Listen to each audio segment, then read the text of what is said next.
You're a bad thing. I know it, but I'm just a loser. Shouldn't be with you. I'm going to be doing a true crime story because why not? So I'm going to be reading about Amanda Knox. I got this from Wikipedia, so some of this might not be true. It's just what I've read. So Amanda Knox is an American woman who almost spent 4 years in an Italian prison following her conviction for the 2007 murder of Meredith Kircher.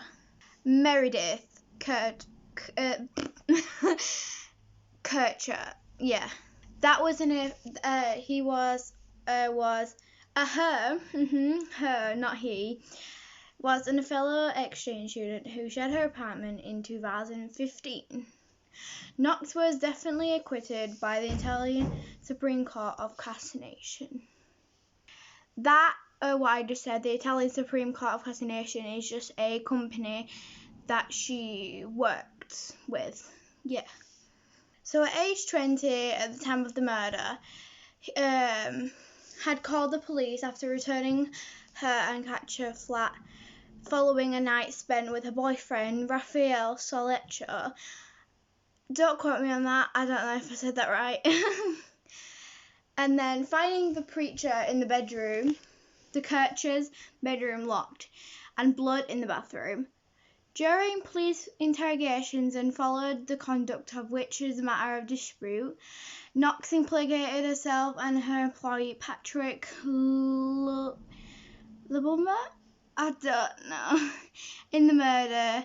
Initially, Knox, Celiota and Lumber were all arrested for Kircher's murder, but soon Lumber was released. In the initial trial, Knox and Celiota were convicted and sentenced to 26 and 25 years in prison. Respectfully known burglary Rudy D was arrested for a short time after discovering a blood-stained fingerprints on Kircher's possessions. So here's some backstory on Amanda Knox. She grew up in Seattle, Washington, which is in America, with 3 younger sisters. Her mother, Eda Mellis, and a mathematics teacher, and her father, Kurt Knox, was a vice president of finance at the local Macy's. They were divorced when Amanda was a few years old. Her stepfather, Chris Mellis, is information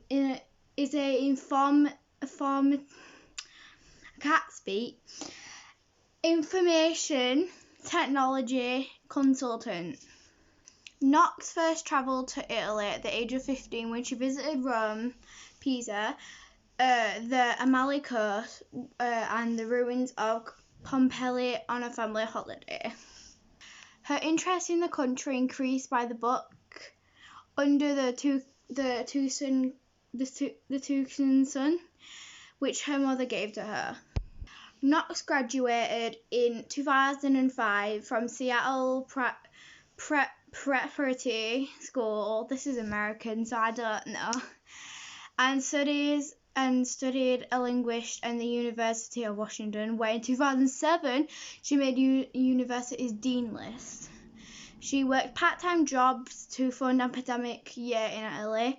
Relatives described the 20-year-old as outgoing but unwary. Her stepfather had a strong reservations about her going to Italy that year, as he felt she was too naive.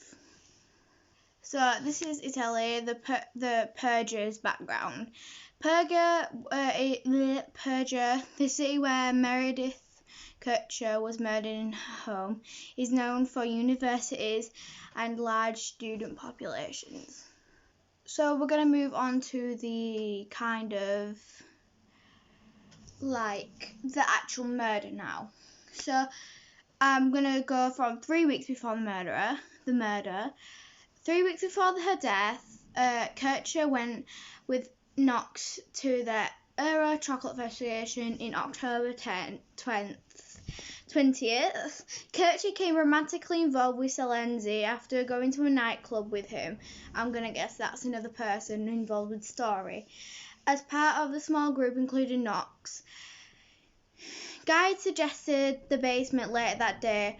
On October 25th, Kircher and Knox went to a concert where Knox met Raphael Soletta, which is her boyfriend, a 23-year-old software engineer student. She began spending her time at his flat, 5-minute walk from the Via della Penugla. Yeah. So this is the actual cause of death, and this is the discovery of the body. So if you don't want to hear this, just skip. I'll show you the where you can skip to so it doesn't if you don't want to hear this. So it was discovered that she had been stabbed and died from extinguishing due to neck wounds. So as I'm scattering my eyes, it says something about the door was kicked by someone, and says the door that was then kicked by a friend of Ramanali, which is probably someone, and the body of Kircher's was discovered on the floor. Also, they found Kircher's English phone had been dumped somewhere. It doesn't say where, I'm so sorry. So it was about 12:51 p.m. where someone broke Soletta. So I'm gonna guess Soletta was recording, telling the police where he had broken into with nothing taken.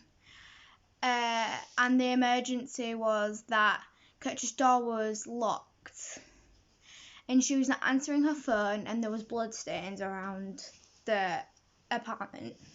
So then the police came, and then Romali arrived and took over, explaining the situation to the police. They were informed about Kircher's English phone, which had been handed as a result of its ringing when Knox called it. So yeah, that's kind of just the story. Sorry I didn't explain it too well. I'm just not very good at explaining. I'm gonna put a picture up of Amanda up there, and then I'm gonna put a picture up of the victim. So yeah, she died of stab wounds to the neck, and I think the point was to maybe stab them so they can stab the voice box so they can't scream or anything. And I think it was just based on just for fun. Yeah. Yeah, basically. Oh, apparently someone broke into the house and then killed them. So basically, to cover up the whole story, Amanda Knox was convicted of the murder of Meredith Kircher. Then subsequently exonerated in 2015. So pretty not far. Yeah. Hope you enjoyed this video. Stay tuned for my next video, which will be in probably 2 weeks' time, because I need to edit all this. Something. Whether in 2 weeks or 1 week, I'll try and get it then. Yeah, I'm just moving, so it's kind of because I've got boxes, see. So yeah, I'll try to post more. See you, bye.